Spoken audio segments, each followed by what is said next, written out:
Akan menyaksikan Kompas Petang didukung oleh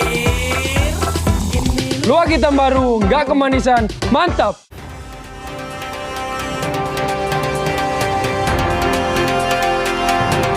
Polisi menangkap 4 pelaku pembunuhan terhadap perempuan lansia yang didalangi oleh menantu korban di Pekanbaru Riau. Tersangka dijerat dengan pasal pembunuhan berencana dan terancam hukuman mati.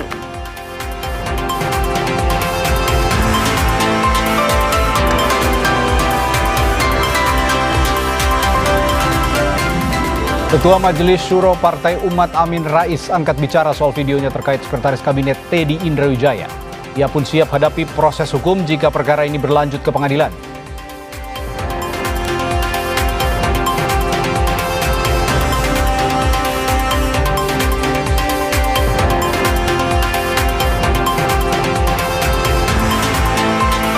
Tiga warga negara Indonesia kembali ditangkap kepolisian Arab Saudi karena terlibat penipuan dan penggelapan haji ilegal.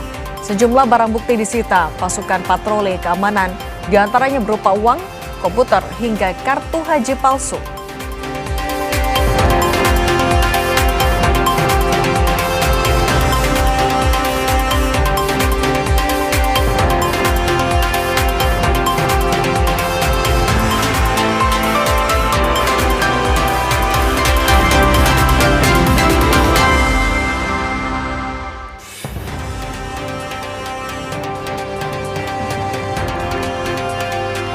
Halo, selamat sore saudara. Anda menyaksikan program berita Kompas Petang di Kompas TV, independen terpercaya. Bersama saya Radhi Saputro. Dan saya Cindy Permadi, inilah Kompas Petang selengkapnya. Informasi pertama saudara, Polda Riau mengungkap kasus pembunuhan sadis seorang lansia di Pekanbaru yang ternyata telah direncanakan para pelaku sejak dalam perjalanan dari Medan menuju Pekanbaru.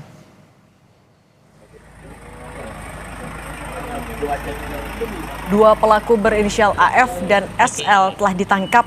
AF adalah menantu korban, sementara SL sebagai eksekutor dalam aksi pembunuhan. Dari 4 pelaku, 2 orang ditangkap di Aceh Tengah, sementara 2 lainnya ditangkap di Kota Binjai, Sumatera Utara. Polisi menyita sejumlah barang berharga milik korban seperti perhiasan, uang dalam bentuk dolar, serta barang elektronik. Sebelum aksi pembunuhan, para pelaku diketahui telah 2 kali melakukan perampokan. Kini pelaku dijerat pasal pembunuhan berencana dengan ancaman hukuman mati.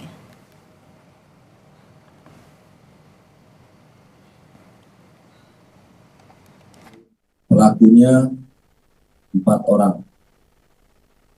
Inisial AF sebagai otak pelaku, ini masih memiliki hubungan kerabat dengan korban yang meninggal dunia.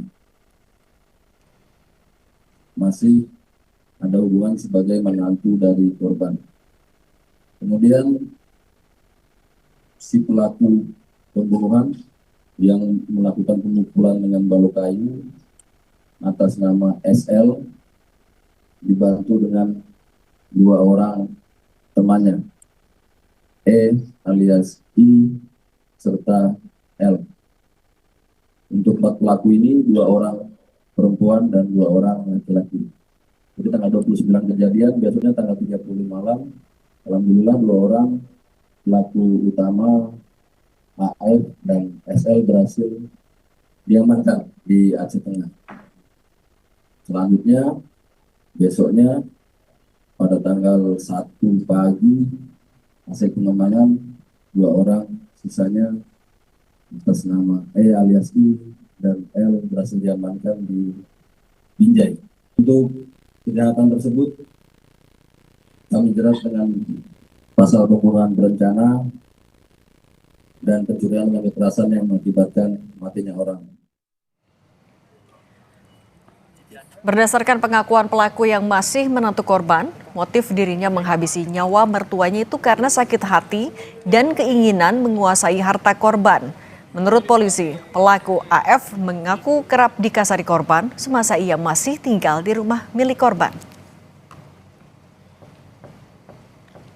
Untuk motif kejahatan keji ini adalah sakit hati dengan alasan pelaku saat menjadi menantu saat masih tinggal serumah sering dimaki-maki, sering dimarahi oleh korban. Ini pengakuan pelaku, pengakuan tersangka. Serta motif ekonomi, ingin menguasai harta-harta milik korban.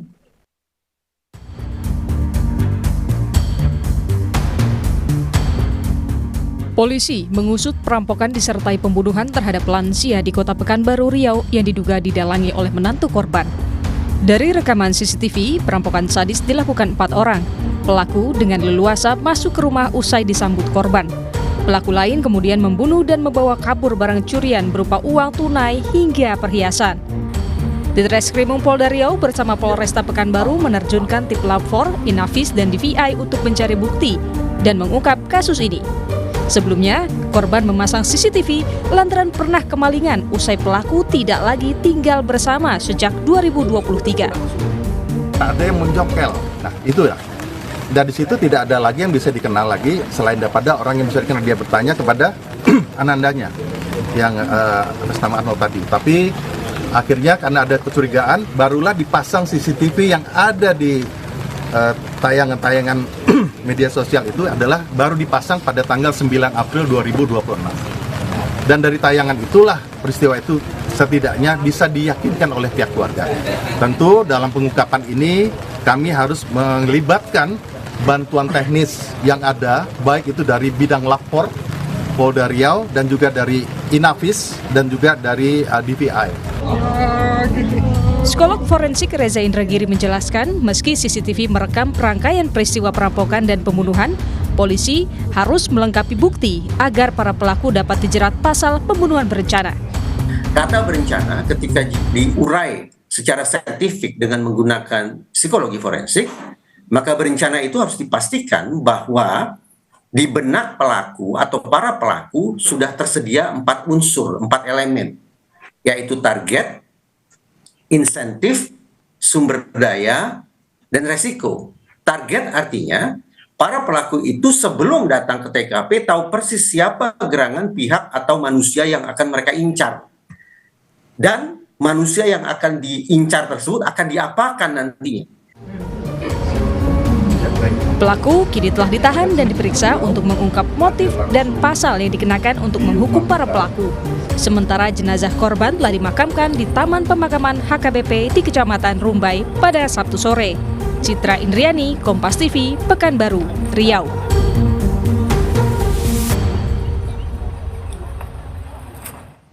Para pelaku telah ditahan dan diperiksa untuk mengungkap motif dan dalang perampokan disertai pembunuhan. Selengkapnya kami sudah tersambung dengan Kabid Humas Polda Riau, Komisaris Besar Polisi Zahwani Pandra Arsyad. Selamat petang, Pak Pandra. Ya, selamat petang Mas Radi, selamat petang para pemirsa Kompas TV. Ya, Pak Kabid, hubungan keempat pelaku, ini saya ingin tanya, apakah benar menantu korban dalang dari perampokan yang disertai dengan pembunuhan ini, seperti yang sempat disinggung dalam press release tadi? Ya, benar sekali bahwa pelaku adalah mempunyai hubungan kekerabatan, adalah menantu dari pihak pertama. Dan tersangka atas nama tersangka AF ini sudah meninggalkan rumah itu dari 2023 dan barulah di tahun 2026 ini tersangka bersama 3 orang yang lainnya mendatangi dan ya terjadilah peristiwa pidana tersebut. Begitu, Mas. Artinya pelaku juga sudah merencanakan pembunuhan terhadap korban ya, Pak Komes ya? Iya, benar. Memang sejak awal, semenjak meninggalkan rumah tersebut, pelaku atau TSKF ini meninggalkan rumah tersebut karena menurut dia sehati terhadap perilaku korban yang menurut tersangka AF ini selalu menyimpan perasaan dia. Menurut dia seperti itu. Karena ada ucapan-ucapan verbal dan apalagi ini sangat menyakitkan. Ini pengakuannya. Setelah dia keluar dari rumah tersebut sebenarnya di 2023-2024 dan 2025 itu tidak ada hal-hal yang mencurigakan atau punya niat seperti itu. Namun sejak berkenal dengan seseorang pria yang tentunya adalah teman dekat daripada tersangka AF ini dengan inisial tersangka SL menjadi eksekutor tersebut. Ini dikenal di tahun 2025 sekitar bulan November. dan juga dia juga yang melakukan suatu perencanaan secara sama-sama bersama dua orang yang lain. Nah, kalau yang satu lagi tersangka E ini sifatnya adalah menciptakan alat untuk melakukan suatu penyiksaan dan penganiayaan terhadap korban almarhum Nyonya Dumaris Sitio tersebut. Dan yang satu lagi atas nama adalah sahabat atau rekan masa kecil pada masih di Sumatera Utara. Begitu Mas Radi. Baik, tadi terungkap juga dalam jumpa pers bahwa sang menantu ini adalah inisiator sebenarnya, sekaligus juga yang merancang semua ini. Nah, saat ini kan ada 4 tersangka selain sang menantu tadi. 3 peran tersangka lainnya apa saja, Pak Kabid? Ya, baik. Jadi yang saya katakan tadi, peristiwa pidana ataupun juga ingin menguasai, merampok, awal mulanya nyatanya merampok atau menguasai harta korban, karena diketahui selama ini korban termasuk keluarga berat ada satu kendaraan yang dia targetkan, ada 2 kendaraan, di mana satu kendaraan adalah jenis minibus, lagi adalah jenis menurut pengakuan tersangka setelah kami kejar dan kami tangkap, itu artinya pengakuannya seperti itu, ingin menguasai. Jadi ini yang selama ini komunikasi jauh tiba-tiba menjadi akrab, dan ini dipengaruhi juga oleh tersangka SL sebagai tutor. Nah, ini adalah sudah melakukan nikah siri pada saat pertemuan. Dan mereka berkenan ini adalah setelah meninggalkan rumah tersebut dan kenal di akhir tahun ini. Dan dari inilah mereka merencanakan bagaimana caranya untuk memperoleh kesempatan. Mereka berkeinginan untuk memasuki dan pernah dilaksanakan tanggal 8 April 2026 lalu di rumah yang tempat perkara di jalan di rumah tersebut. Terjadilah peristiwa tersebut yang diambil baru sebagian. Namun karena korban ini cukup dekat atau tidak melaporkan kepada kepolisian, dianggap seperti itu. Karena dia masih anggap ini adalah bagian menantunya. Jadi dianggap biasa. Tapi pihak keluarga curiga karena barang-barang yang hilang. Nah, akhirnya disana CCTV. CCTV itulah bisa kami mengungkap. Dan peristiwa itulah terjadi pada tanggal 29 April 2026 yang mengakibatkan korban meninggalnya. Karena dilihat kesempatan pada saat itu adalah korban dalam keadaan sendiri dan suami korban yang keluar, termasuk korban tidak berada. Baik. Begitu Mas. Ya, yang ingin saya pastikan dan ingin saya tanyakan juga Pak Kabid, bahwa sang menantu dengan ketiga tersangka lainnya ini sudah mengenal satu sama lain sebelumnya, atau memang si inisiator atau sang menantu ini juga merekrut para 3 tersangka lainnya untuk melancarkan aksi jahatnya ini? Saya jelaskan tadi bahwa antara tersangka 2 orang perempuan dan orang laki-laki, yang tersangka AF ini atau menantu daripada korban itu teman baik dengan teman baik atas nama L, yang tersangka perempuan. Nah, selama dia tidak meninggalkan rumah dan berada di Medan, dikenalah dengan seseorang namanya SLT. SL tadi akhirnya menjalin hubungan, akhirnya menikah siri. Nah, setelah menikah siri baru muncul niat-niatan tersebut. Sedangkan antara L atau SL SL dengan ini teman baik, mereka itu sudah sepakat. Dari mulai bulan April itu justru yang menginisiasi dan membuat situasi itu adalah tersangka AF akan menyewa kendaraan minibus yang tersebut dan juga dimodali atau dimodali untuk perjalanan dari atau dari Takeng menuju ke Medan untuk sahabat, dan juga dengan temannya itu lagi yang namanya E tadi sampai menginap di Kota Baru dan merencanakan untuk aksi dan melakukan pengintaian. Jadi sudah kali melakukan pengintaian, berarti kan perencanaannya sudah ada. Intinya ingin merampok. Tetapi karena situasi memungkinkan apabila membahayakan, timbullah niat dari tersangka SL tadi. Lebih bagus kita saja. Nah, itulah itu yang termuncul dari pemikiran mereka. Mereka sepakat untuk melakukan itu. Tapi dari inisiatif dari Mas sebenarnya tidak ini, karena memang ternyata setelah kami periksa Mas Radi, keempat tersangka tersebut sudah mengkonsumsi terhadap zat adiktif ataupun juga amfetamin. Jadi ini yang ada suatu stimulus juga hallusinogen yang membuat pelaku ini sangat keji Oke. dan juga tega untuk menghabisi nyawa dari pelaku sampai 5 kali menghantam. Kemudian tersangka satu lagi atas E itu yang menyiapkan barang bukti atau alat untuk melakukan penganiayaan terhadap korban Nyonya Dumares ini. Demikian Mas Radi. Ya, dengan pengaruh obat terlarang ya, narkotika dan obat-obat terlarang, maka niat keji itu muncul dan motifnya murni untuk menguasai harta korban. Baik, terima kasih informasi yang dihadirkan di Kompas Petang, Kepala Bidang Humas Polda Riau, Komisaris Besar Polisi Zahwani Pandra Arsyad. Terima kasih Pak, selamat petang, sampai jumpa lagi. Ya, terima kasih, salam presiden. Usai jeda kami akan kembali dengan informasi 3 WNI kembali ditangkap karena terlibat penipuan dan penggelapan haji ilegal. Sejumlah barang bukti disita pasukan patroli keamanan, diantaranya berupa uang, komputer hingga kartu haji palsu.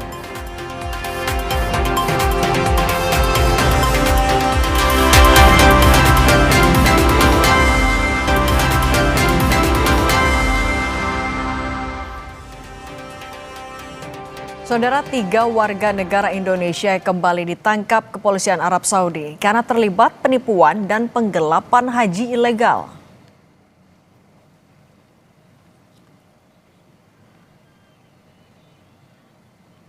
Pasukan patroli keamanan di Kota Suci Mekah, Arab Saudi menangkap 3 warga negara Indonesia dan sejumlah barang bukti berupa uang, komputer, hingga kartu haji palsu. Mereka ditahan dan menjalani prosedur hukum untuk diserahkan ke kejaksaan untuk proses lebih lanjut. Atas temuan ini, Arab Saudi kembali mengimbau untuk mematuhi peraturan haji dan melaporkan pelanggaran ke kepolisian di Riyadh, Mekah hingga Madinah.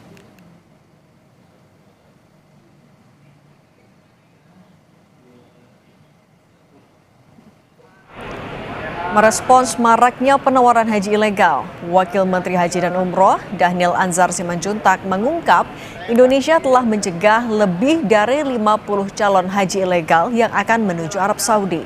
Mengingat beratnya hukuman di Saudi, pemerintah memperketat pemeriksaan keberangkatan dari Indonesia menuju Arab Saudi, terutama yang tidak dilengkapi visa haji.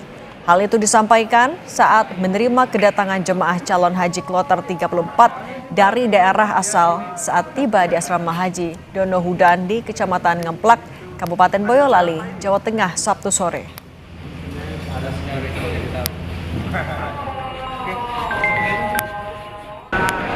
Totalnya sekarang itu ya hampir sekitar 50-an, yaitu yang tertangkap di Suta dengan Medan itu apa, KNO, haji ilegal yang dimobilisir dari Indonesia.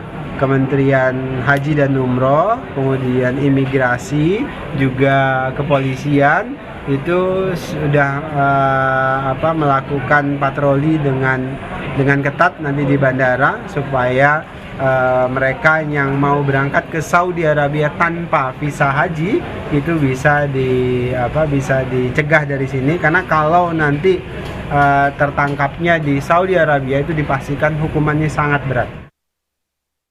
Informasi selanjutnya, Saudara, kelompok pergerakan pro-Iran di Lebanon Hizbullah menyerang tentara Israel di perbatasan Lebanon Selatan. Saling serang Hizbullah dan Israel tak berhenti meski Amerika telah mengumumkan perpanjangan gencatan.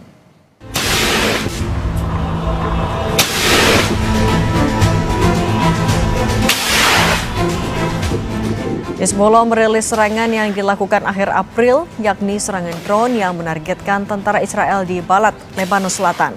Serangan lain yang dirilis, serangan di kota Kantara dengan serangan roket. Hizbullah juga mengklaim telah menembak jatuh sebuah drone Israel dengan jenis Hermes 450 di langit kota Nabatiyeh, Lebanon Selatan.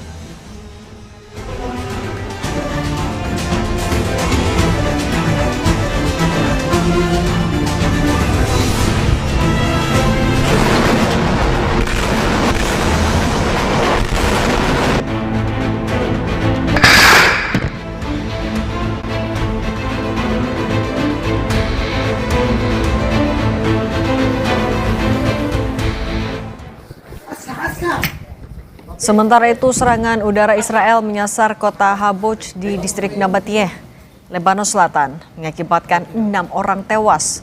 Kepulan asap tebal terlihat di kawasan Nabatiyah, Lebanon Selatan akibat serangan Israel yang terjadi kemarin. Militer Israel mengatakan serangan menyasar bangunan persembunyian kelompok Hizbullah. Sejumlah korban luka dan tewas akibat serangan jet tempur Israel terlihat dibawa ambulans ke sejumlah rumah sakit. Kementerian Kesehatan Lebanon menyatakan jumlah korban tewas akibat serangan Israel sejak 2 Maret telah mencapai lebih dari 2.600 orang.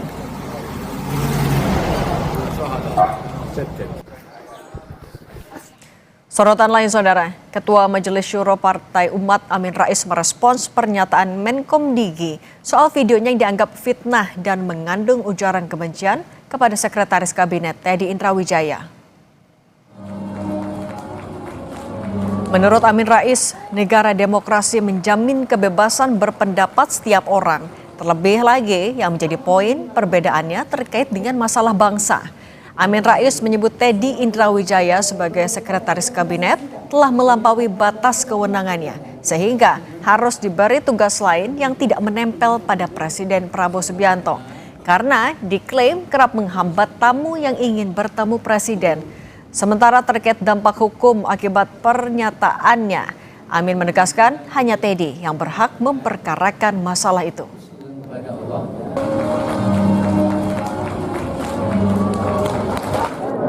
Aku yakin demokrasi itu berjalan baik kalau kebebasan mengungkapkan pendapat yang dijamin Undang-Undang Dasar kita itu tidak dibatasi, tidak diberangus. Jadi Teddy ini sesungguhnya kan cuma Sekretaris Kabinet, ya. Tapi dia seolah menjadi lebih berwibawa, lebih penting dari Sekretaris Kabinet.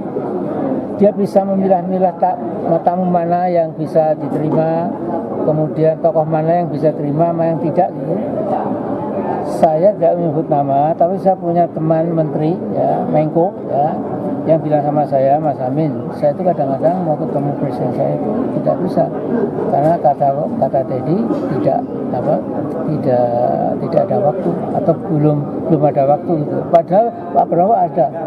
Saya diberitahu ahli-ahli hukum itu, Komdigi tidak berhak.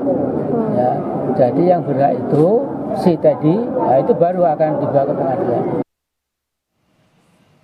Sementara itu, Menteri Komunikasi dan Digital Mutia Hafid membantah narasi jika kementeriannya akan menempuh jalur hukum atas video Amin Rais.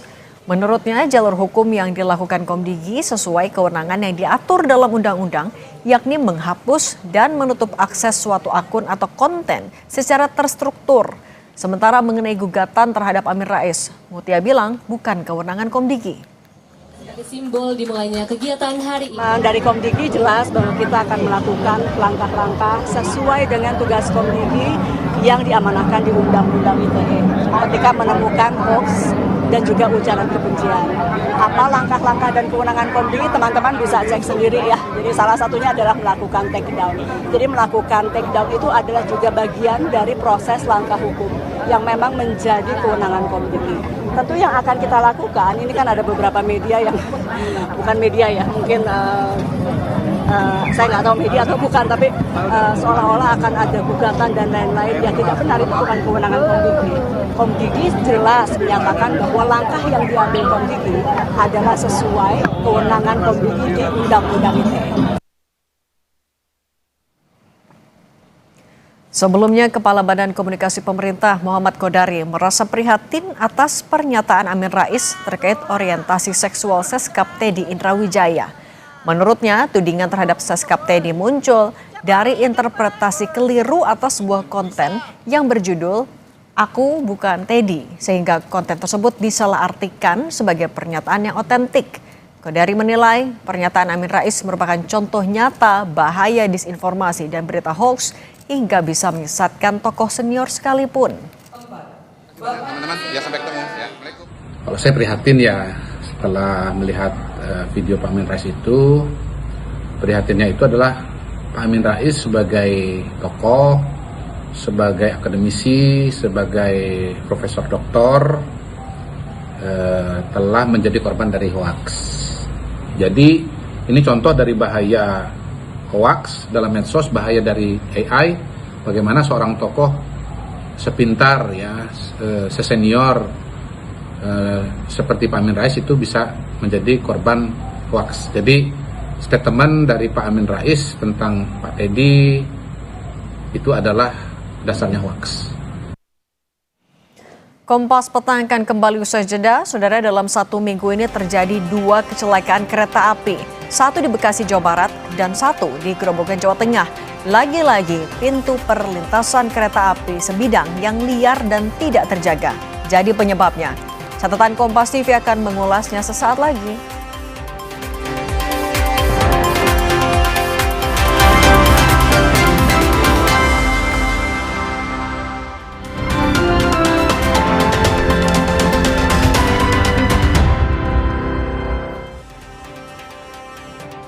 Saudara, serangkaian kecelakaan kereta api terjadi dalam waktu yang berdekatan. Lagi-lagi pintu perlintasan kereta api sebidang yang liar dan tidak terjaga jadi penyebabnya.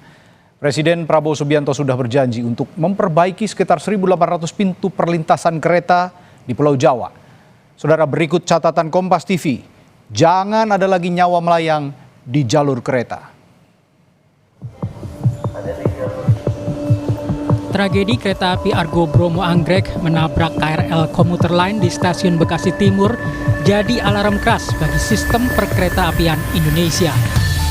Pasca peristiwa itu, Presiden Prabowo Subianto berjanji akan memperbaiki operasional kereta api dengan membangun jalur layang atau flyover penyeberangan di lintasan rel kereta api.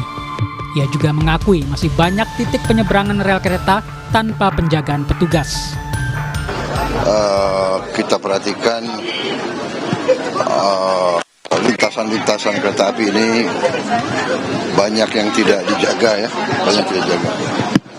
Kita segera akan atasi.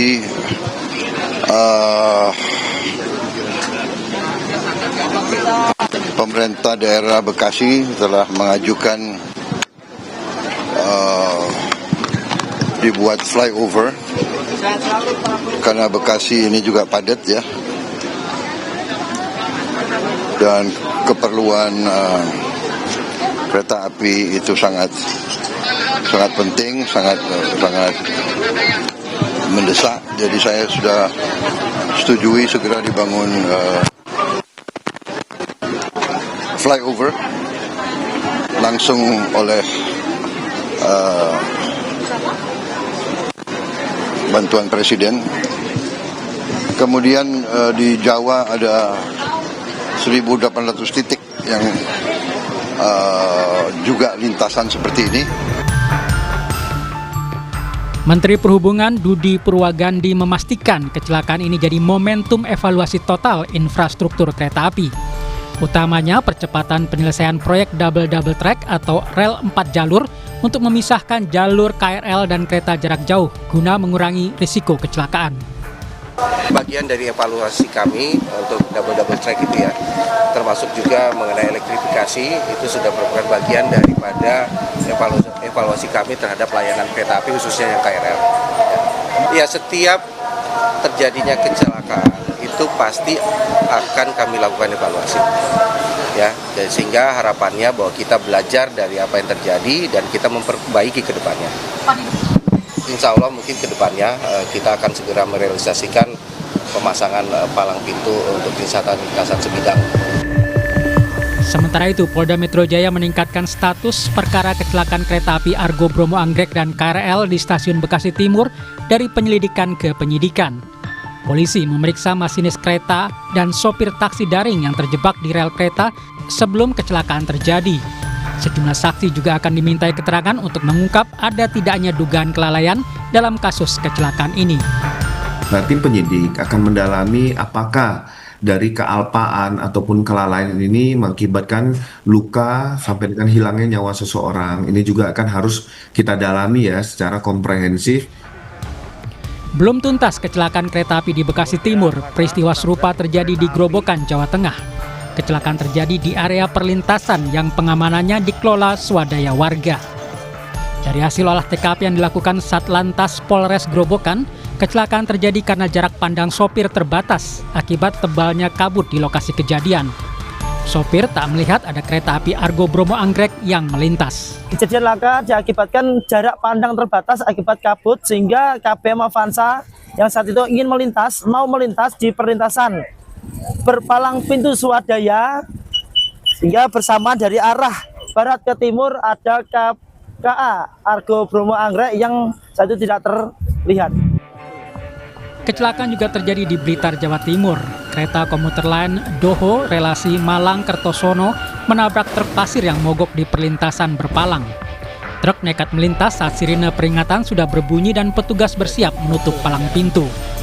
Saat berada di tengah perlintasan, kendaraan tiba-tiba mogok. Sopir truk langsung keluar dan meminta pertolongan warga.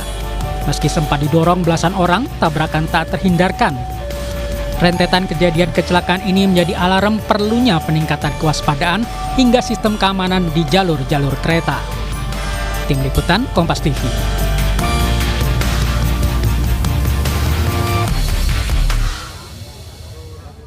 Saudara, dalam 1 minggu ini terjadi 2 kecelakaan kereta api.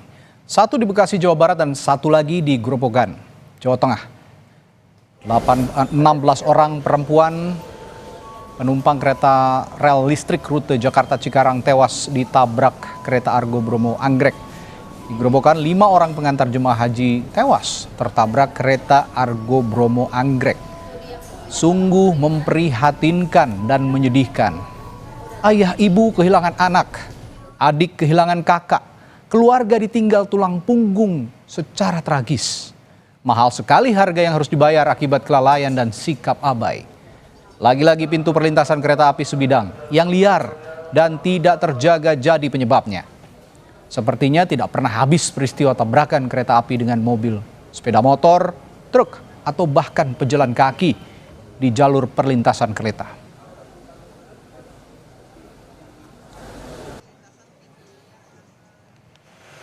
Seruan untuk menutup jalur-jalur perlintasan yang tidak terjaga sudah disuarakan sejak lama.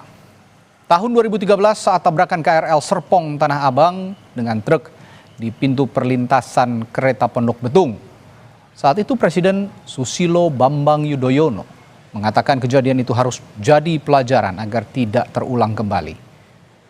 Tidak akan terulang lagi rasanya, akan sulit selama pintu perlintasan kereta liar atau tidak terjaga masih ada. Tabrakan serupa pun tinggal menunggu waktu apabila pintu perlintasan kereta tidak dikelola dengan baik.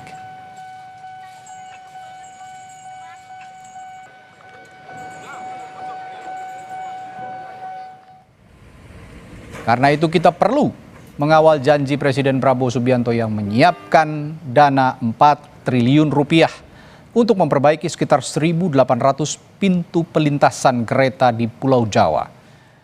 Perintah Presiden ditindaklanjuti Direktur Utama PT Kereta Api Indonesia Bobi Rashidin yang akan menutup perlintasan liar termasuk yang dikuasai ormas dan akan membawa ke jalur hukum. Menteri Perhubungan juga berkomitmen menjadikan penutupan perlintasan kereta liar jadi prioritas. Komitmen ini mari kita awasi dan kita tagih. Jangan sampai ditunda dengan alasan tak punya anggaran.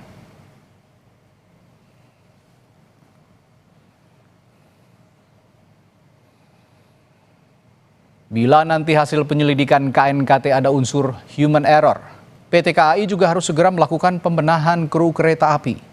Kementerian Perhubungan juga harus menindak perusahaan angkutan umum yang terbukti melakukan pelanggaran. Bukan cuma PT KAI dan Kementerian Perhubungan. Tata kelola sistem transportasi kereta api juga harus melibatkan unsur Kementerian Pekerjaan Umum, Kementerian Dalam Negeri hingga pemerintah daerah. Fakta di lapangan menunjukkan masih banyak bangunan-bangunan liar atau bahkan perumahan yang berdiri di dekat jalur kereta api. Kesadaran pengguna jalan untuk tidak menerobos pelintasan kereta harus terus-menerus diingatkan. Kampanye keselamatan dan di jalan jangan pernah berhenti.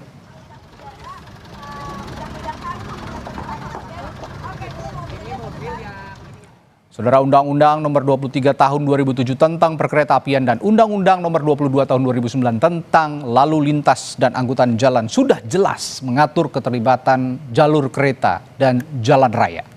Perlu komitmen serta teladan untuk melaksanakannya. Semoga tidak ada lagi cerita pilu dan air mata di jalur kereta api. Saudara, demikian catatan Kompas hari ini. Kita jumpa lagi pekan depan.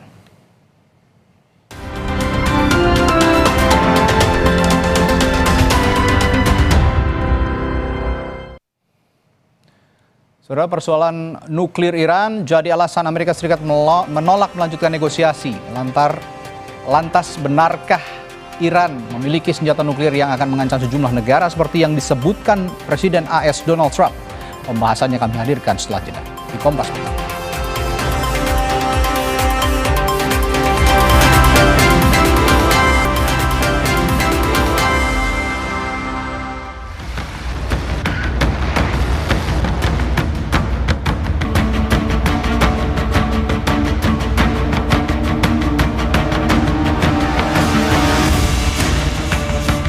You cannot give Iran a nuclear weapon. So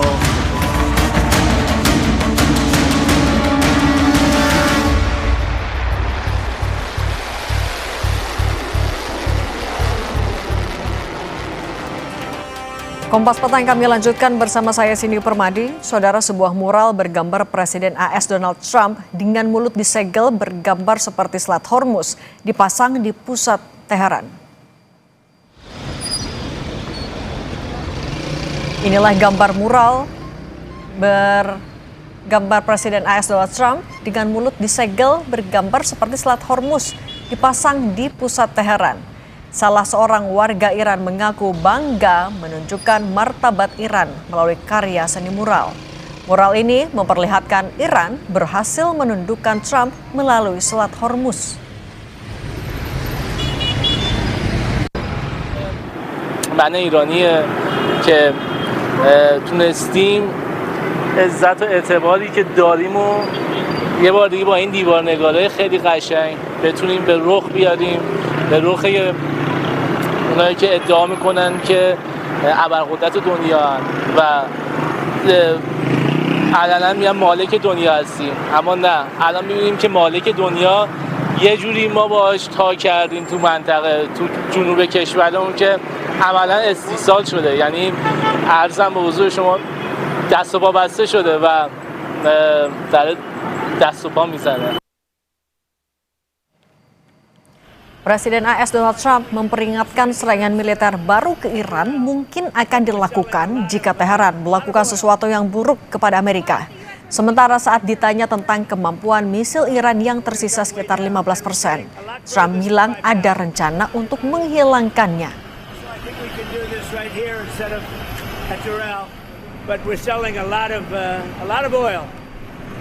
Why is the U.S. removing troops from Germany?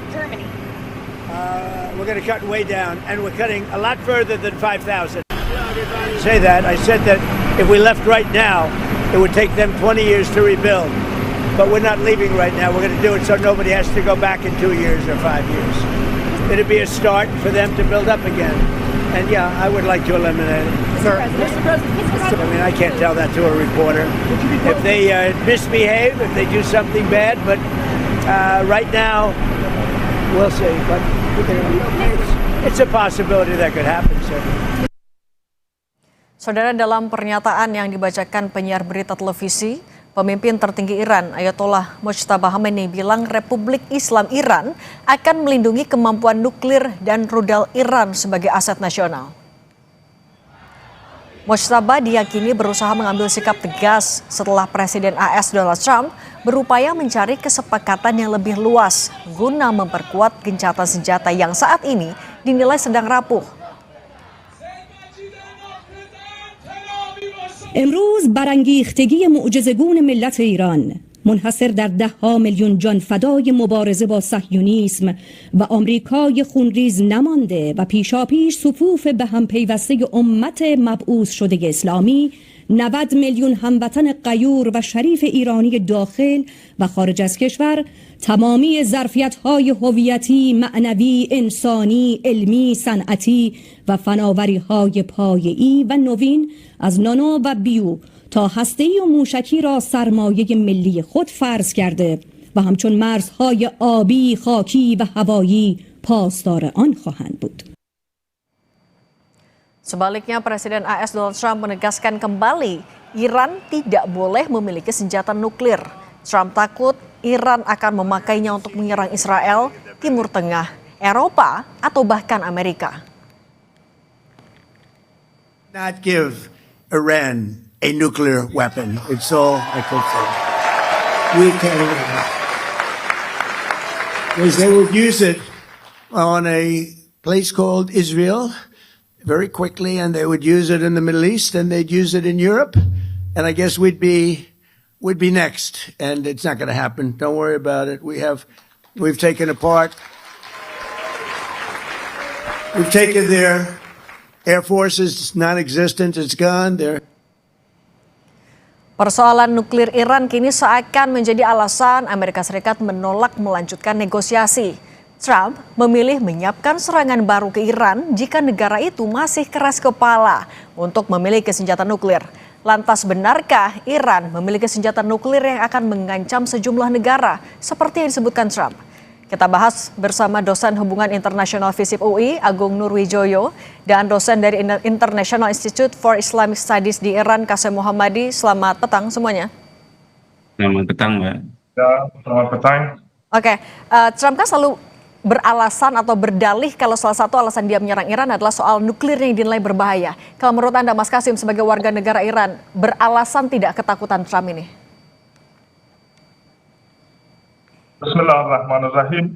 Saya pikir kalau masalah nuklir itu bukan masalah pertamanya Amerika Serikat. Dan kalau kita mau ketahui kenapa Amerika Serikat itu cukup berani untuk menyerang negara-negara lain, saya kira kita harus merujuk ke hakikatnya, ke intinya, identitasnya negara-negara Barat, khususnya Amerika Serikat. Mereka negara-negara Barat itu, khususnya Amerika Serikat itu, kalau wujud mereka itu berdasarkan penjajahan. Kalau dulu penjajahan itu ada penjajahan klasik, ya, mereka biasanya mempunyai kekuatan yang luar biasa dan menyerang satu negara dan menjajah sumber daya mereka dari sisi ekonomi atau dari sisi yang lainnya. Sekarang pun saya kira itu sama, tidak ada bedanya. Bukan masalah nuklir atau masalah strategis macam itu. Dan kalau mereka meyakini bahwa mereka bisa menguasai satu negara, kalau mereka bisa mengintimidasi satu negara dengan kekuatan mereka, ya pasti mereka akan melakukan itu. Itu lebih sederhana untuk mereka yang sekarang bisa kita saksikan di negara-negara Arab macam itu, ya. Mereka diintimidasi dengan kekuatannya Amerika dan mereka dengan sederhana mereka menyerah diri mereka untuk Amerika Serikat. Kalau tidak mereka mau menyerah. Oke, Mas Kasim, tapi kalau faktanya kan kalau menurut Brin sebenarnya akan diserang macam negara-negara macam Iran. Oleh karena itu saya kira itu harus. Oke, sorry, Mas Kasim, tapi kan kalau faktanya menurut Brin, pengayaan uranium Iran juga sudah 60%, mendekati ambang senjata nuklir. Anda masih merasa ini murni hanya penjajahan? Iya, saya kira Iran itu kalau mengenai masalah uranium itu, pasti Iran itu memerlukan itu untuk penggunaan dirinya sendiri, dan Iran sudah umumkan bahwa kalau kami ini tidak mau nuklir itu untuk membuat senjata nuklir, dan itu bukan masalah kita tidak berani atau tidak mampu, pasti keberaniannya dan juga kemampuannya ada beberapa minggu saja kami bisa membuat itu berdasarkan fatwa Islami yang pemimpin besar Iran itu mempunyai, bahwa tidak boleh untuk membuat mass destruction weapons, itu tidak boleh, ya. Oleh karena itu, kalau masalah nuklir itu, saya kira itu tidak merupakan alasan pokok untuk negara-negara macam Amerika Serikat. Tapi sekarang kita bisa memahami bahwa ada beberapa poin lagi yang mereka pasti dahulukan, dan termasuk masalah minyaknya Iran. Itu sudah diumumkan beberapa kali oleh Trump, dan kita bisa menemukan banyak contoh yang barunya adalah Venezuela yang dijajah lagi oleh Amerika Serikat. Sekarang ada Kuba yang masih tapi hari kemarin umumkan mau menjajah, ya, mau serang. Mas Kasim, tapi menegaskan Iran itu punya fasilitas nuklir yang sudah ready atau gimana sih Mas? Iya, kalau mengenai masalah nuklir itu, saya kira bahwa itu Iran tidak akan lepas tangan dari masalah nuklirnya. Bukan masalah nuklir sendiri yang sangat penting. Pasti itu penting, sebagaimana saya tadi katakan. Pasti itu diperlukan untuk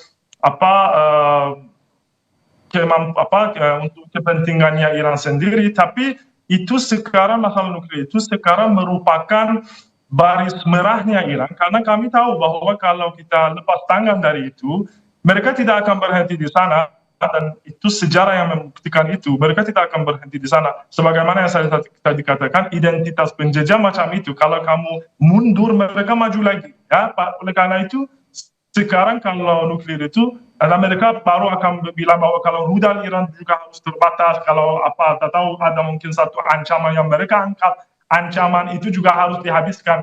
Oleh karena itu Iran tidak akan mundur dari masalah nuklirnya. Bukan dia mau membuat bom nuklir, tapi itu merupakan baris pertamanya Iran dan tidak akan mundur dari itu. Nah, kalau tidak akan mundur karena itu adalah baris pertama. Menurut Anda, Mas Agung, dengan posisi atau sikap Iran yang tegas seperti itu, di sisi lain Amerika Serikat juga merasa itu adalah akar masalahnya. Menurut Anda ruang komprominya masih ada atau udah tertutup kok kayak gini? Ya, sebenarnya kalau dalam melihat proses negosiasi ya, ruang kompromi itu sebenarnya kan intensinya masih ada ya sebenarnya. Dengan kemudian Iran masih memberikan yang terbaru adalah menawarkan beberapa poin terkait dengan proposal ya. Cuma memang kan dalam proposal yang terbaru tetap ada intensi dari Iran untuk melakukan memecah semua permasalahan, tidak dibahas dalam satu proposal gitu ya. Jadi ada step by step partial deal yang kemudian diharapkan oleh Iran dalam proses negosiasi dengan Amerika Serikat. Dan salah satu poin utama yang sekarang tetap konsisten dilakukan oleh Iran untuk tidak dibahas adalah terkait dengan masalah nuklir. Nah, tapi kita juga melihat sebenarnya kan ini tidak berada dalam ruang vakum. Proses negosiasi itu kan juga tidak sekedar ditentukan oleh oleh Iran, kepemimpinan leadership dari Iran, Amerika Serikat maupun dari para negosiator, tapi juga sangat dipengaruhi oleh lingkungan strategis yang ada, termasuk juga dalam konteks ini adalah dinamika politik domestik ya. Dalam hal ini kan yang paling sulit ketika bicara tentang sebuah peperangan, sebuah pertempuran adalah setiap pihak itu mendapatkan satu bentuk legitimasi sebagai pemenang perang. Nah, momentum-momentum itu sebenarnya akhirnya memang coba dikejar oleh Trump, karena memang bagaimanapun juga kita sebenarnya tidak bisa memungkiri ada tekanan domestik yang sebenarnya cukup kuat yang kemudian dirasakan oleh Trump. Hal yang kemudian cukup nyata yang kemudian kita bisa lihat dan kita benar-benar tampak adalah bagaimana kemudian bulan November nanti Trump ini akan menghadapi pemilu sela, dan popularitas approval rate-nya Trump ini senantiasa merosot dari pekan ke pekan. Pekan lalu sekitar 34%, pekan sebelumnya masih 36%. Belum lagi popularitas Partai Republik yang merosot ya dari 75% sekarang sekitar 49%. Dan apalagi juga tekanan ekonomi secara domestik dari masyarakat Amerika Serikat juga cukup kuat. Artinya sebenarnya dimensi tersebut juga memberikan satu bentuk pengaruh bagi pemerintah Trump untuk kemudian mempercepat proses perangnya. Makanya kemudian kita lihat Mbak dalam beberapa waktu terakhir ada penurunan tensi serangan. Ya, kita semenjak bulan April ini kita lebih banyak melihat berbagai macam insiden dan diplomasi koersif, tekanan yang diberikan oleh Amerika Serikat. Oke, Mas Agung, tapi kalau dalam hal ini sebenarnya siapa pihak yang paling berwenang untuk menentukan sebenarnya pengayaan uranium di Iran itu boleh dilanjutkan atau memang sebenarnya sudah mulai di tahap berbahaya? Itu siapa yang berwenang? Saya sebenarnya sepakat dengan kemudian tadi yang diskusi dilakukan dengan Mas Kasim ya, bahwa saya juga menangkap bahwa memang ada poin hak kedaulatan yang kemudian dimiliki oleh Iran dalam proses pengayaan uranium.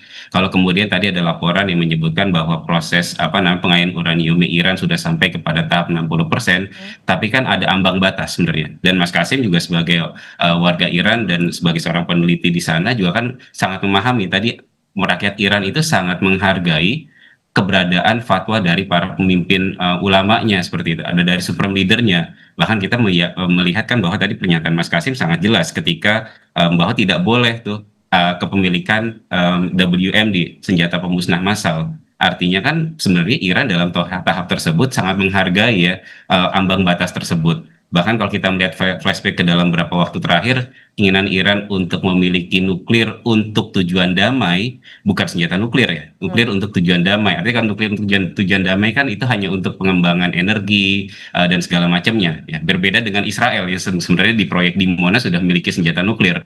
Nah, dan ini hal ini sebenarnya kemudian kita lihat proses-proses sebelum dari 2015 ya, pembicaraan terkait dengan JCPOA itu kan juga kemudian Iran menghargai proses-proses yang ada, bahkan mengizinkan kelompok IAEA gitu ya sebagai lembaga yang memang berwenang untuk melakukan proses investigasi, pengawasan dan segala macam terkait dengan pengembangan nuklir itu silakan saja untuk melihat perkembangannya seperti apa. Artinya sebenarnya dari proses yang ada keterbukaan yang kemudian dilakukan oleh Iran. Artinya sebenarnya dengan dinamika yang ada sekarang, Mbak, kita boleh melihat bahwa titik Amerika Serikat terkait dengan Iran, Amerika Serikat menginginkan tidak entry point-nya memang nuklir, tapi sebenarnya lebih dari sekedar nuklir ya. Artinya ada ketakutan yang besar dari Amerika Serikat kalau kemudian Iran ini memiliki satu kekuatan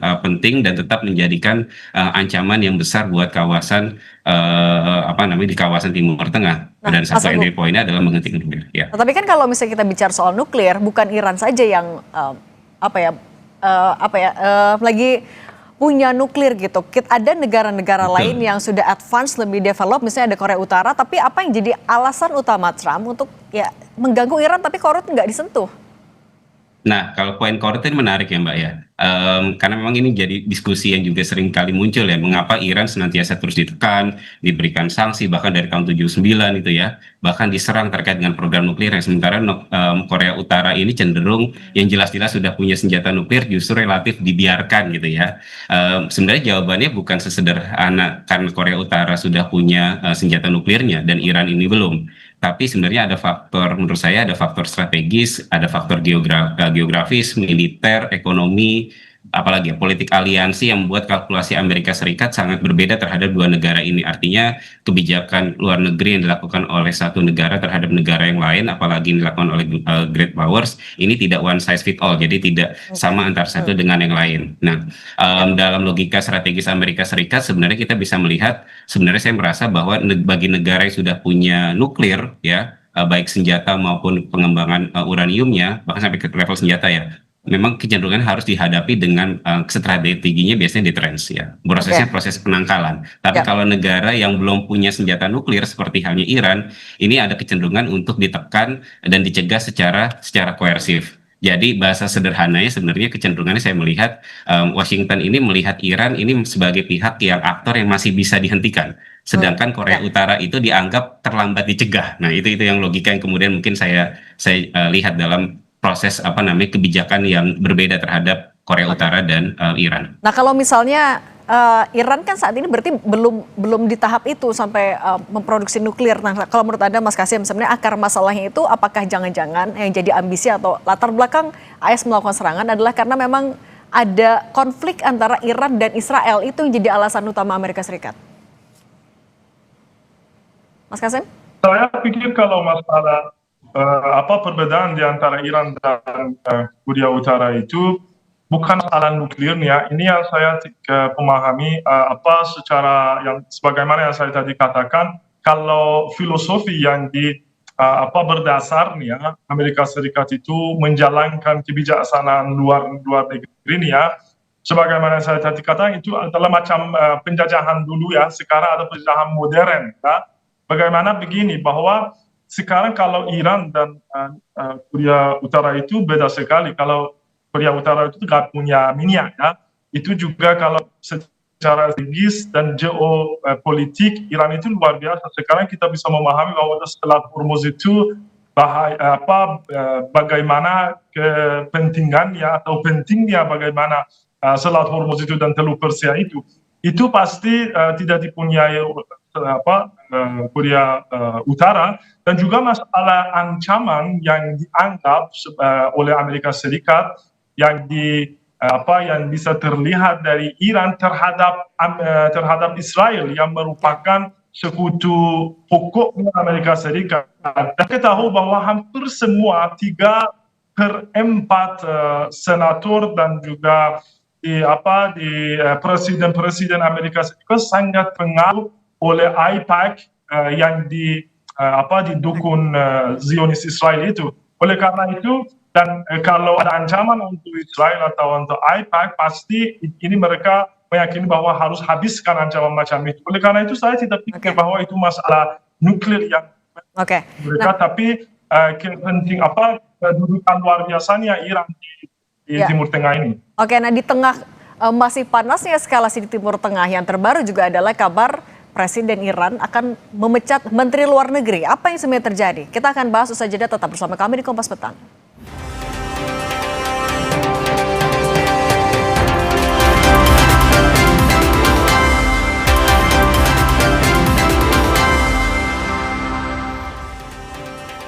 Saudara Menteri Energi dan Sumber Daya Mineral Bahlil Lahadalia mengungkapkan pasokan minyak mentah dari Rusia akan segera masuk Indonesia.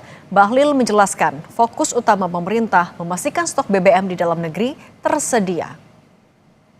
Menteri SDM Bahlil Lahadalia mengungkapkan kedatangan minyak Rusia menjadi bagian dari upaya memperkuat ketahanan energi nasional. Meski demikian, detail harga dan skema pembelian tidak diungkap ke publik.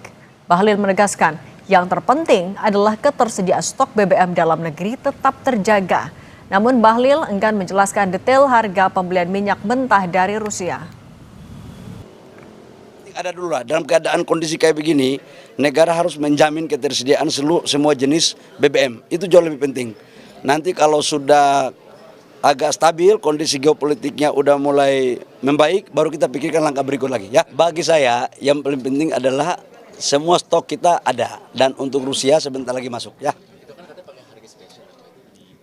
Itu B2B aja, nanti kita bicarain ya. Ini saya nggak boleh ngomong terlalu mendalam gitu loh, bahaya itu. Kita lanjutkan lagi dialog bersama Mas Agung dan Mas Kasim. Mas Kasim, informasi terbaru adalah Presiden Iran akan memecat Menteri Luar Negeri Iran. Anda mendengar informasi itu, sejauh mana sebenarnya kebenaran dari kabar itu? Ya, sekarang Iran itu mau memperlihatkan kepada dunia bahwa pasti prioritas Iran itu adalah masalah jalan damai. Pasti itu bukan Iran yang agresor dan bukan sikapnya Iran yang agresif, tapi dari pihak lain. Dan oleh karena itu pasti Iran sudah beberapa kali mencoba untuk memperlihatkan dunia bahwa kami ini sudah siap untuk jalan yang damai. Tapi saya kira bahwa kalau masalah perang Iran Amerika Serikat itu, saya bilang itu tidak akan diselesaikan dengan jalan yang damai. Sebagaimana yang saya tadi katakan, itu kembalinya ke akarnya negara agresor itu. Dan oleh karena itu Iran dari sisi pemerintah dan juga masyarakat, mereka sudah siapkan diri mereka untuk melanjutkan perjuangan mereka. Dan Iran meyakini bahwa sekarang kalau jaminan yang kita bisa dapat bukan atas kertas, bukan tanda tangan orang ini atau negara itu, tapi itu adalah jaminan nyata, jaminan objektif. Dan sekarang nampaknya itu merupakan dua hal. Satu, kekuatan persenjataan dan kekuatan militernya Iran. Dan mungkin lebih penting dari itu adalah Selat Hormuz. Sekarang mereka bisa paham bahwa sakit yang dunia itu sekarang mengalami itu bukan masalah itu mungkin untuk negara-negara lain, masalah itu dunia, harga dunia ataupun sebagian ini ya. Tapi untuk Iran itu adalah masalah kewujudan yang masalah eksistensial ya. Oke, saya mau minta tanggapan juga dari Mas Agung. Mas Agung, tapi kalau kabar adanya fraksi atau perpecahan di internal Iran sendiri, sebenarnya ini memang murni karena ada perbedaan pandangan di dalam negeri, itu bagian dari dinamika dalam negeri, atau sebenarnya ada ikut campur dari intel asing? Saya pikir lebih dominan bagaimana kemudian ketegangan internal yang kemudian muncul di dalam dalam internalnya Iran itu ya, terkait dengan isu pemecatan Menteri Luar Negeri Iran Abbas Araghchi. Berarti kan memang ketika isu tersebut muncul sebenarnya memang ada potensi keretakan di dalam negeri Iran seperti itu. Dan tentu apa namanya yang perlu nanti kemudian kita lihat memang implikasi dari pemecatan tersebut ya. Apakah kemudian akan merubah arah diplomasi Iran yang cenderung lebih agresif atau lebih akomodatif misalkan. Bahkan itu menjadi satu hal penting. Dan ini sebenarnya juga isu-isu seperti ini sebenarnya juga potensi untuk kemudian dilihat oleh Amerika Serikat ya. Bagaimana kemudian makanya kecenderungan Amerika Serikat saya melihat kecenderungannya adalah Trump ini tidak ingin buru-buru deal gitu ya dengan melihat situasi yang terjadi di Iran. Tapi Cuma Mas Agung, permasalahan sorry, betul, tapi dengan adanya faksi di internal atau dalam negeri Iran itu berarti menjadi celah juga buat Amerika Serikat? Nah, problem besarnya adalah yang perlu juga Trump harus yang tidak boleh luput sebenarnya adalah yang dihadapi adalah hari ini adalah Iran. Iran itu bukan Venezuela dan Iran itu bukan Irak 2003 di zamannya Saddam Hussein. Artinya resiliensi yang kemudian dimiliki oleh Iran itu sangat tinggi. Bagaimana kemudian ini baru isu menurut saya bukan suatu bentuk isu yang sangat-sangat besar ya. Maksud saya adalah pergantian Menteri Luar Negeri itu bobotnya jauh lebih kecil dibandingkan dengan momentum ketika kita flashback ke bulan April kemarin ketika bulan Maret ya ketika pemimpin Iran itu gugur seorang Ali Khamenei dan proses transformasi pemerintahan dari Ali Khamenei ke Mujtaba Khamenei itu konsolidasi domestiknya kita lihat sangat kuat dan kokoh, bahkan Iran bisa bertahan 60 plus 3 hari gitu ya kalau kemudian kita menghitung dalam perang yang terjadi semenjak 28 Februari. Artinya sebenarnya kalau kemudian Trump ini tidak ingin buru-buru deal, Trump melihat celah, tapi sebenarnya proses-proses itu Iran punya kemampuan untuk membangun konsolidasi secara domestik untuk kemudian ya melakukan langkah diplomatik atau langkah-langkah berikutnya untuk menciptakan bentuk ya bagaimanapun juga namanya Iran ini kan sebagai dipandang Amerika Serikat sebagai axis of resistance dan proses kemampuan Iran untuk membangun daya tahan ini kan bukan sesuatu hal yang sekedar dibangun dalam 1-2 hari terakhir gitu, tapi proses yang kemudian dibangun dalam durasi yang cukup panjang bahkan semenjak Republik Iran itu berdiri dari 1979. Oke, kalau menurut Mas Kasim sebenarnya tapi dengan isu ini yang terus digaungkan juga oleh Amerika Serikat, Anda merasa ini cukup mengganggu soliditas Iran di dalam negeri? Saya belum cek apakah informasi itu benar atau tidak. Tapi saya pikir biasanya kalau kita ada banyak bohongan yang kita dapat dari pihak Amerika Serikat setiap hari atau bahkan malam Trump itu dia masuk ke Twitternya dan dia menyebarluaskan banyak kepercayaannya dia sendiri dan nantinya kita mengatakan itu tidak benar hanya dia mau menurunkan harganya minyak biasanya begini. Kalau ada perubahan dalam masalah menteri luarnya Iran ataupun satu anggota dari anggota negara Iran sebagaimana yang dikatakan saya kira itu tidak akan mempengaruhi kebijaksanaan pokoknya Iran itu dan pasti Iran sudah putus keputusannya dan sudah tahu apa yang dia harus lakukan. Oleh karena itu kalau dengan perubahan satu orang atau dua orang pasti itu tidak akan mempengaruhi jalan yang sudah diambil oleh Iran itu khususnya dalam perjuangan atau dalam perang yang sekarang Iran itu hadapi. Oke, baik. Mas Kasim Muhammadi, dosen di International Institute for Islamic Studies, dan Mas Agung Nurwijoyo, dosen Hubungan Internasional FISIP UI. Terima kasih sudah berbagi bersama kami. Saya selalu semuanya. Ya, terima kasih kembali. Usai jeda saudara, diduga beban kerja tinggi tanpa waktu istirahat, dokter muda asal Kabupaten Oku Selatan yang sedang menjalani program magang, Mita Aprilia Azmi, meninggal dunia.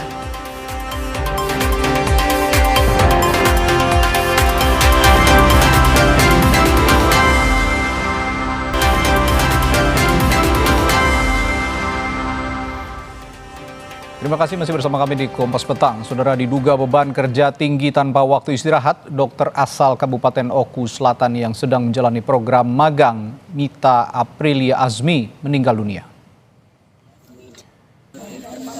Suasana haru mengiringi pemakaman dokter muda asal Kabupaten Ogan Komering, Ulu Selatan, Sumatera Selatan yang meninggal karena diduga dipaksa bekerja saat sedang sakit. Dr. Mita meninggal usai menjalani perawatan intensif di ICU RSUP Muhammad Hussein Palembang. Keluarga mendukung Ikatan Keluarga Alumni Fakultas Kedokteran Unsri untuk mengaudit rumah sakit.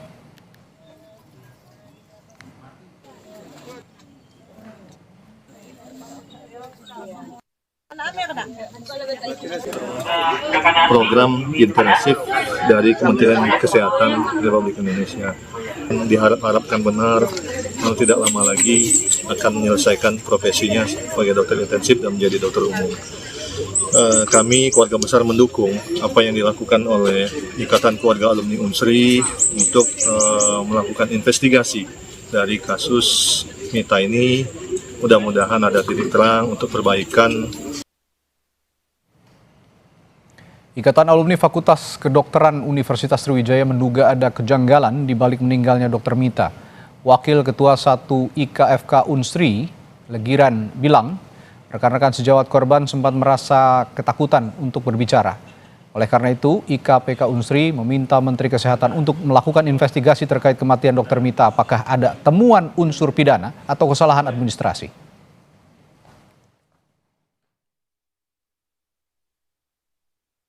Ini tidak terungkap, maksudnya tidak terungkap itu karena apa? Karena teman-teman mereka ISIP ini pada takut gitu ya, mereka takut untuk mengungkapkan itu.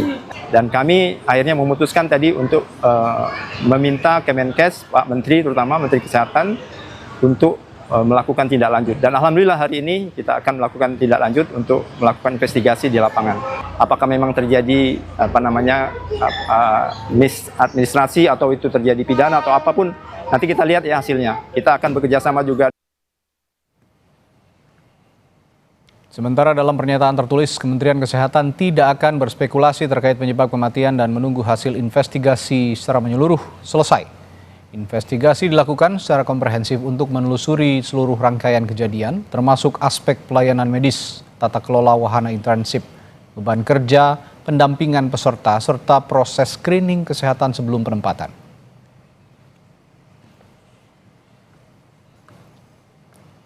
Informasi berikutnya, 3 warga negara Indonesia kembali ditangkap kepolisian Arab Saudi karena terlibat penipuan dan penggelapan haji ilegal. Pasukan patroli keamanan di Kota Suci Mekah, Arab Saudi menangkap 3 warga negara Indonesia dan sejumlah barang bukti berupa uang, komputer, hingga kartu haji palsu. Mereka ditahan dan menjalani prosedur hukum untuk diserahkan ke kejaksaan untuk proses lebih lanjut. Atas temuan ini, Arab Saudi kembali mengimbau untuk mematuhi peraturan haji dan melaporkan pelanggaran ke kepolisian di Riyadh, Mekah hingga Madinah.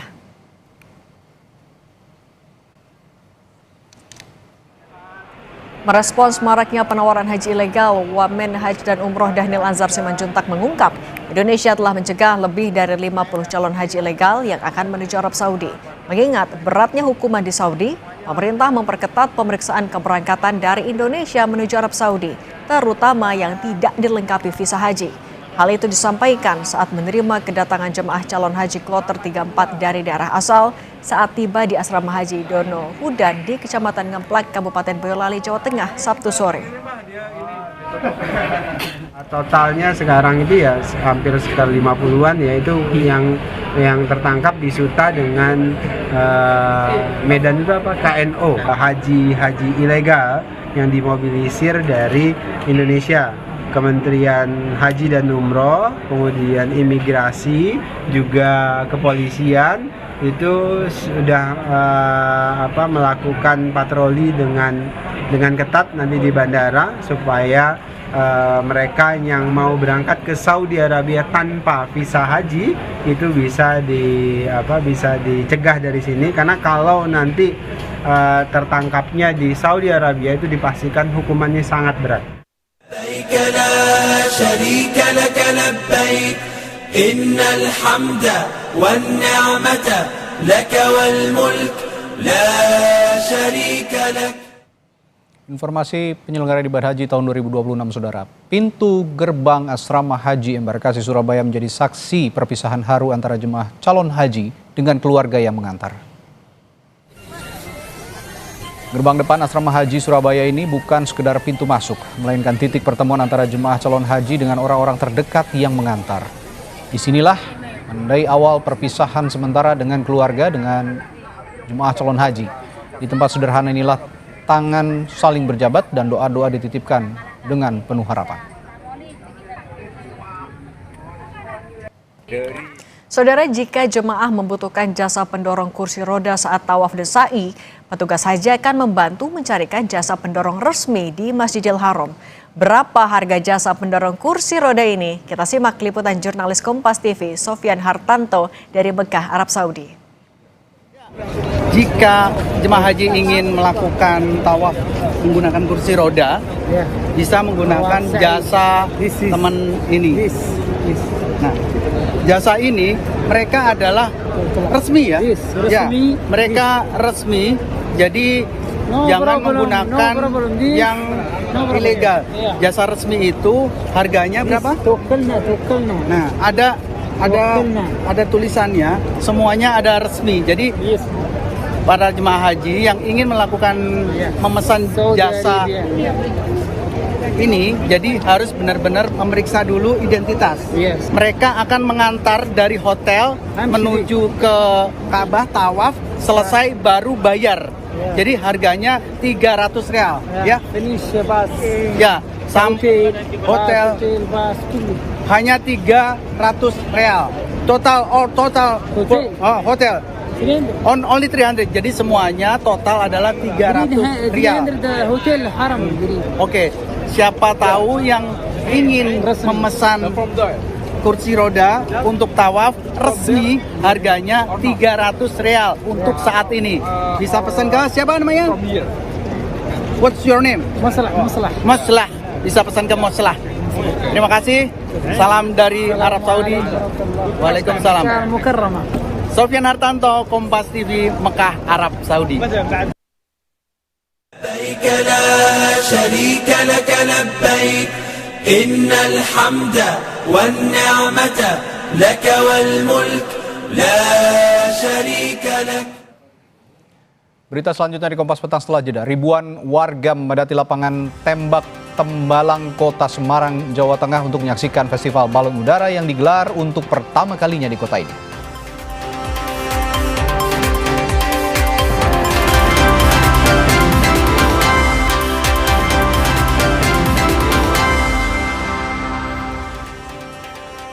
Saudara, ribuan warga memadati lapangan tembak Tembalang, Kota Semarang untuk menyaksikan festival balon udara yang digelar untuk pertama kalinya di kota ini. Tingginya antusias warga yang datang membuat kawasan itu macet total. Dan kemudian sebanyak 18 peserta turut meramaikan festival ini dengan menampilkan balon udara berukuran besar dan beragam bentuk yang menjadi daya tarik utama bagi pengunjung. Festival balon udara ini sekaligus menjadi bagian dari perayaan Hari Ulang Tahun Kota Semarang yang ke-479. Tidak hanya warga Semarang, pengunjung juga datang dari berbagai daerah di sekitarnya seperti Demak, Ungaran, Kudus, dan Kendal. Saya tentang acara ini menarik banget sih Pak, sangat spektakuler ya. Karena kan biasanya kayak gini di Wonosobo ya, cuma tiba-tiba ada di Semarang ini. Jadi menurut saya inovasi yang sangat bagus sih. Memang sengaja datang ke sini kan pagi-pagi atau gimana? Iya, sengaja pagi-pagi buat lihat ini sih Pak. Iya, sengaja. Ini baru pertama kali ya? Baru pertama kali, jadi baru tahu juga kalau ada ini kemarin. Dan kami tutup Kompas Petang hari ini. Terima kasih telah menyaksikan. Saya Radi Saputro. Saya Cindy Permadi. Terima kasih. Sampai jumpa.